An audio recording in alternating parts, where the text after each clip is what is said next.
샬롬 류 선생의 구속사 천국열차 유도순 목사님의 신구약 성경 파노라마를 낭독하는 시간입니다. 지금은 시편 파노라마 94편입니다. 징벌 중에 의로운 심판이 있을 것을 확신함. 요절은 15절 판단이 의로 돌아가리니 마음이 정직한 자가 다 조치으리로다. 94편의 구절은 도표에 표시된 대로 저희가 주의 백성을 파쇄하며 주의 기업을 곤곡케 하나. 5절 여호와께서는 그 백성을 버리지 아니하시며 그 기업을 떠나지 아니하시리로다 하는 구절입니다. 14절 역사적인 배경은 주의 백성들이 하나님께 징벌을 당하여 12절 대적에게 압제를 당하고 있는 상황으로 여겨집니다. 그래서 보수하시는 하나님이셔. 1절 악인이 언제까지 개가를 부르리까. 3절 하는 것입니다. 그런가 하면 백성 중 우준한 자들아 너희는 생각하라 하고 8절 징벌을 자초한 대내적인 죄악에 대해서도 책망을 합니다. 핵심은 판단이 의로 돌아가리니 하고 15절 의로운 심판이 있을 것을 굳게 믿고 있는 것입니다. 첫째 단은 1절에서 7절 주의 백성을 부서뜨리는 악인. 둘째 단은 8절에서 15절 반드시 의로운 심판이 있다. 셋째 단은 16절에서 23절 자신의 경험을 들어 증거함. 첫째 단은 1절에서 7절 주의 백성을 부서뜨리는 악인. 첫째 단원의 중심점은 주의 백성을 파쇄하며 주의 기업을 곤곡케 한다는 데 있습니다. 5절 이들이 누군가에 대해서는 바벨론과 같은 대적이라는 견해와 이스라엘의 악한 지도자들로 보는 양론이 있습니다. 그런데 주의 징벌을 당하는 자가 복이 있다는 12절의 말씀으로 보아 대적으로 여겨집니다.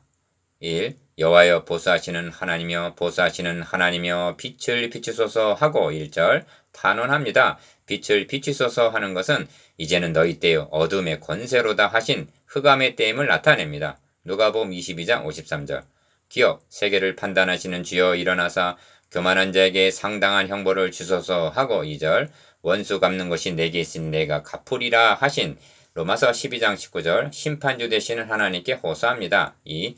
여호와여 악인이 언제까지 개가를 부르리까 합니다. 3절 기업 이는 시편 기자 당시 상황이기도 했고 주님의 초림 당시이기도 했으며 현대교회가 직면한 오늘의 상황이기도 합니다. 그래서 주님께서는 아버지의 이름이 거룩히 여김을 받으시오며 나라의 임하옵시며 뜻이 하늘에서 이룬 것 같이 땅에서도 이루어지이다 하고 기도하라 하셨습니다. 마태복음 6장 9절에서 10절 니은 저희가 짓거리며 오만이 말을 하오며 죄악을 행하는 자가 다 자긍하나이다 합니다. 4절 오만이 말을 하오며 자긍한다는 말은 하나님께 대한 교만을 나타냅니다. 3.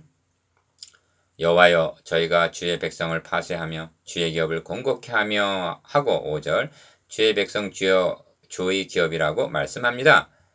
기업 파쇄하며는 부서뜨리는 말인데 이 점을 74편 5절에서는 저희는 마치 도끼를 들어 삼림을 베는 사람 같으니이다 하고 표현합니다. 이렇게 한 자들은 바벨론과 같은 대적임이 분명합니다. 니은 6절은 저들이 부서뜨린 대상이 구체적으로 누구들인가를 말씀함인데 가부와 나그네를 죽이며 고아를 살해하며 말하기를 여호와가 보지 못하며 야곱의 하나님이 생각지 못하리라 했다는 것입니다. 6절 7절 기자가 열간 과부, 나그네, 고아 등은 파쇄할 이유가 없는 힘이 없는 자들로 하나님께서 특별히 권념하시는 계층들입니다. 시편 기자는 이렇게 호소하고 있는 셈입니다. 그런데도 하나님은 보시고만 계시고 보수하시지 않으신다는 말씀입니까? 이것이 주의 백성을 부서뜨리는 악인입니다. 둘째 단은 8절에서 15절 반드시 의로운 심판이 있다. 둘째 단원의 중심점은 판단이 의로 돌아가리니에 있습니다. 15절 이 말이 왜 필요한가? 이처럼 암담한 경우를 당하게 되면 많은 사람들이 낭망하기 때문입니다. 시편 기자도 나의 발이 미끄러진다 말할 때 하고 18절 자신도 실족할 뻔한 경우가 있었다고 말합니다. 4. 그래서 백성 중 우준한 자들아 너희는 생각하라 무지한 자들아 너희가 언제나 지혜로울꼬 하는 것입니다. 8절 기억 문제는 8절에 백성 중 우준한 자들이 누구를 가리키는가에 따라 해석이 갈리게 됩니다. 8절에서 15절의 내용으로 볼 때 하나님의 백성 중 환난을 당하여 낙심하면서 믿음을 잃어가고 있는 무지한 자들을 가리키는 것으로 여겨집니다. 이들은 대적자들이 여호와가 보지 못하며 야곱의 하나님이 생각지 못하리라 하고 7절 오만 방자에게 짓거리는 말대로 하나님이 듣지 못하시고 보지 못하시는 분으로 생각되어 낙심하고 있는 계층이라 할 수가 있습니다. 니은 그래서 귀를 지으신 자가 듣지 아니하시랴 눈을 만드신 자가 보지 아니하시랴 하는 것입니다. 9절 이는 상식적인 말인 것 같으나 만고불변의 진리인 것입니다. 하나님의 창조를 믿지 아니하는 자들은 빅뱅스를 주장하는데 먼저로 눈동자가 만들어졌고 뇌의 구조가 형성이 되었단 말인가? 출애굽기 3장 7절에서는 내 백성의 고통을 정령이 보고 부르짖음을 듣고 그 우고를 알고 하십니다. 그래서 내가 내려와서 그들을 애굽인의 손에서 건져내고 그들을 약속의 땅으로 인도하시겠다고 말씀하십니다. 디귿 열방을 징벌하시는 자 곧 지식으로 사람을 교훈하시는 자가 징치하지 아니하시랴 10절 합니다. 여기 징벌과 징치라는 말이 있는데 가 징벌은 주의 백성을 파쇄하는 열방에 대한 것이고 나 징치는 하나님을 배역한 자기 백성에 대한 징계를 의미하는 것으로 볼 수가 있습니다. 보고 듣고 아시는 하나님은 대적의 죄악만을 징벌하시는 하나님이 아니라 자기 백성의 불순종도 징치하신다는 말씀입니다. 5. 그래서 여호와여 주의 징벌을 당하며 주의 법도로 교훈하심을 받는 자가 복이 있나니 하는 것입니다. 12절 기억 히브리서 12장은 이에 대한 좋은 해설을 제공해주고 있습니다. 내 아들아 주의 징계하심을 경히 여기지 말며 그에게 꾸지람을 받을 때 낙심하지 말라 합니다. 히브리서 12장 5절 징계를 당하게 되면 두 가지 반응이 나타나게 되는데 가 경히 여기는 즉 우연히 일어난 일로 여기는 자가 있는가 하면 나 낙심하는 즉 하나님께 버림을 당한 것처럼 낭망하는 자들이 있는 것입니다. 이들을 향해서 주께서 사랑하신 자들을 징계하시고 그의 받으시는 아들마다 채찍질하심이라 합니다. 히브리서 12장 6절 지금 시편 기자는 백성 중 우준한 자들에게 이와 같이 권면하고 있는 셈입니다. 그래서 징벌을 당하는 자가 복이 있다 하는 것입니다.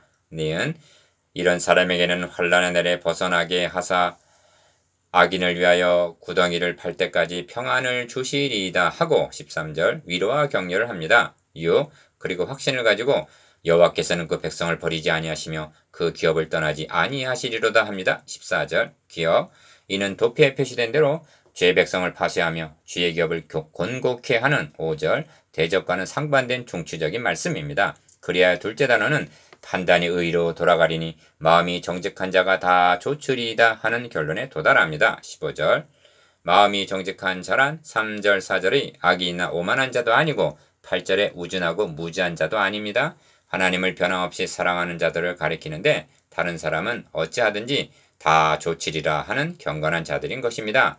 지금은 불의가 개가를 부르고 있는 것 같으나 결국은 의가 승리하게 되리라는 말씀입니다. 이것이 반드시 의로운 심판이 있다는 뜻입니다. 셋째 단원 16절에서 23절 자신의 경험을 들어 증거함. 셋째 단원의 중심점은 나의 발이 미끄러진다 말할 때 주의 인자하심이 나를 붙드셔 싸우며에서 18절 구할 수가 있는데 시편 기자 자신도 실족할 뻔한 때가 있었다는 것입니다. 즉 자신의 경험을 들어서 증거하는 것입니다. 그래서 인칭이 나로 되어 있습니다.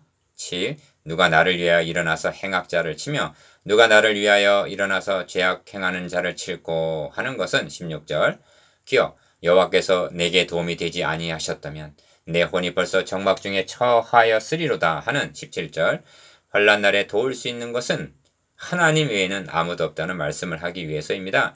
그리고 자신의 경험을 간증하기를 8. 여호와여 나의 발이 미끄러진다 말할 때 주의 인자하심이 나를 붙으셔 싸우며 18절 기억 내 속에 생각이 많을 때 주의 위안이 내 영혼을 즐겁게 하시나이다 합니다. 19절 자신도 우준한 자 무지한 자와 다를 바가 없었다는 것입니다. 그래서 생각이 많았고 미끄러질 뻔했다는 것입니다. 그런 날을 하나님이 붙들어 주셨다는 것입니다. 만일 그때 하나님이 붙들어 주시지 않으셨다면 내 혼이 벌써 정막 중에 처했을 것이라 합니다. 17절 니은 그런 후에 율례를 빙자하고 자네를 도모하는 악한 재판장이 어찌 주와 교제하리이까 하는데 20절 그러면 악한 재판장은 누구를 가리키는가? 율례 즉 하나님의 말씀을 빙자하고 즉 구실로 삼는다는 것으로 포함 교회 내에 있는 악한 지도자들을 가리키는 것이 분명합니다. 문맥적으로 보면 나의 발이 미끄러진다 말할 때 붙들어 주리라고 세움을 받은 자들이 도리어 디귿 저희가 모여 의인의 영혼을 치료하며 무죄의 자를 정죄하여 피를 흘리려 했다는 것입니다. 21절. 이 점을 미가 선지자는 그 두령들은 뇌물을 위하여 재판하며 그 제사장은 삭슬 위하여 교훈하며 그 선지자는 돈을 위하여 점치면서 오히려 여호와를 을에 빙자하여 이르기를 여호와께서 우리 중에 계시지 아니하냐 재앙이 우리에게 임하지 아니하리라 하는도다 하고 책망을 합니다. 미가서 3장 11절. 어찌 주와 교제하리까 하는데 20절 하반절. 하나님의 대언자의 자격을 이미 상실했음을 나타냅니다. 그렇다면 주의 백성들은 밖으로는 적 그리스도로부터의 환난을 당하고 안으로는 거짓 선지자의 형포에 시달리고 있는 셈입니다. 그러다가 이런 징치를 당하게 된 것입니다. 9. 그래서 여호와는 나의 산성이시오 나의 하나님 나의 피할 반석이시라 하고 22절 오직 하나님만을 바라보는 것입니다. 기여 그리고 보수하시는 하나님이여 하고 1절 시작된 94편은 저희 죄악을 저에게 돌리시며 저희 악을 인하여 저희를 끊으시리니 여호와 우리 하나님이 저희를 끊으시리로다 하고 23절 마치고 있습니다. 하나님이 끊으신다는 저희 속에는 오만한 대적자들만 있는 것이 아니라 율례를 빙자하여 자네를 도모하는 악의 재판장도 들어있다는 점을 명심하십시다. 성경은 거기는 그 짐승과 거짓 선지자도 있어 세세토록 밤낮 괴로움을 받으리라 합니다. 계시록 20장 10절. 이것이 자신의 경험을 들어 증거하며 징벌 중에 의로운 심판이 있을 것을 확신하는 자입니다. 적용. 여러분도 외부의 대적 때문만이 아니라 내부에 있는 악한 재판장으로 인해서 속에 생각이 많았고 발이 미끄러진다 하는 경우가 있으셨겠지요. 이를 극복한 경험을 통해서 연약한 여러분 형제들을 도와주시기 바랍니다. 묵상, 기억. 주의 백성을 부서뜨리는 악인에 대해서 니은 백성 중 우준하고 무지한 자들에 대해서 디귿 자아내를 도모하는 악한 재판장에 대해서